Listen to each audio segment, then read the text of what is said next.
গ্রামবাসীর যত হাঁস মুরগি গরু ছাগল আছিল সবগুলা উইরে উইরে আকাশে চলে যাইতেছে। ভালোইছে আমগুলো কি করছে ওরা তোর মনে নাই? এই গ্রামে কতগুলা গরু কুরবানি দিছে, আমগরে একটা টুকরা মাংস দেয় নাই। গ্রামে এমন কোনো ঘর বাদ গেছে যে আমরা মাংস চাই নাই। আমরা গরিব বইলা আমগরে একটা টুকরা মাংস দিল না। হ্যাঁ, আল্লাহ যা করে ভালোর জন্যই করে। আমরা কত মানুষের কাছে গেছি একটা টুকরা মাংসের জন্য, কিন্তু আমাকে কেউ কোনো মাংসই দেয় নাই। এখন গ্রামবাসী যা করে সব লোক দেখানোর জন্য করে, কোরবানি দেয় ঠিকই, কিন্তু কোনো গরিব ও সহায়কে কোনো মাংসই দেয় না।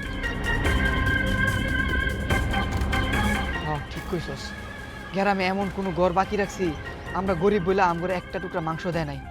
আমার আপন চাচা এত বড় গরু কুরবানি দিছে, কিন্তু আমগরে একটা টুকরা মাংস দেয় নাই। কিন্তু আপা গরুগুলো আঙ্গ চোখের সামনে উড়ে যেতেছে, চল আটকাই। কেন আটকাবি? তুই কি ভুলে গেছিস সেই দিনের কথা? না আপা ভুলি নাই, আমার মনে এখন অনেক কষ্ট আছে।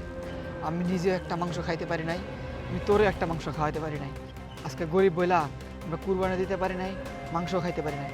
আল্লাহ কুরবানি দিতে কইছে, গরিব দুঃখরে মিলাই নিয়ে খাইতে কইছে, কিন্তু এখনের মানুষ সেইটা করে না, নিজেরা কুরবানি দিয়ে নিজেরাই খায়। কিন্তু গরিব দুইয়ের কথা ওরা একটা বার চিন্তা করে না। কাট কাট, আরে ভালো করে পিস কর, বিয়াই বাড়ি পাঠাইতে হইব। আসসালামু আলাইকুম কাকা। ভালো আছেন চাচা?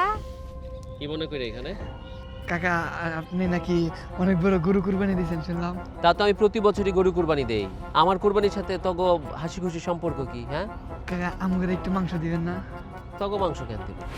দেখ, এই তগো বা গরিব আত্মীয় স্বজন আমার পছন্দ না, তাদেরকে আমি মাংস দেই না। আমার কত জায়গায় মাংস দিতে হয়, আমার বিয়ে বাড়ি পাঠাতে আমার বন্ধু বান্ধব আছে, আমার সোসাইটি, যেই সোসাইটি থেকে আমি বিলং করি সেখানে আসছে গরু খাইতে।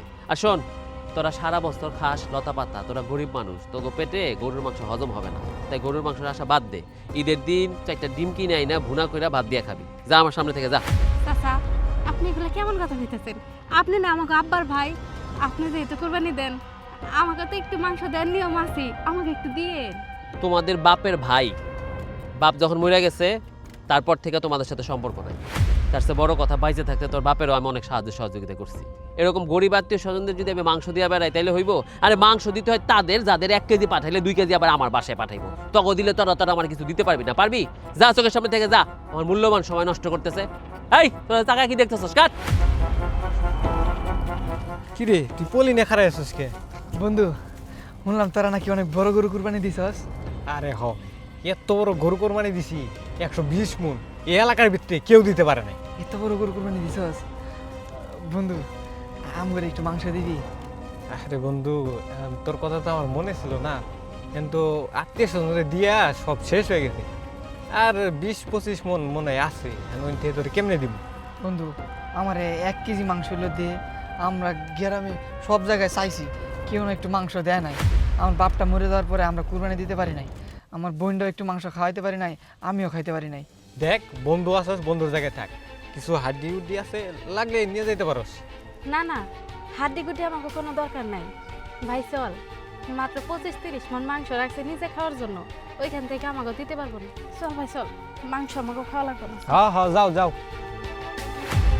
আচ্ছা ঠিক আছে, শোন, গরু ছাগল হাঁস মুরগি যা যা উইরা যাইতেছে সব উইরা যাক, এটা আমাকে কোনো কিছু করার নাই, আর আমরা করার থাকলেও কিছু করবো না। চল বাড়িতে চল, আয়।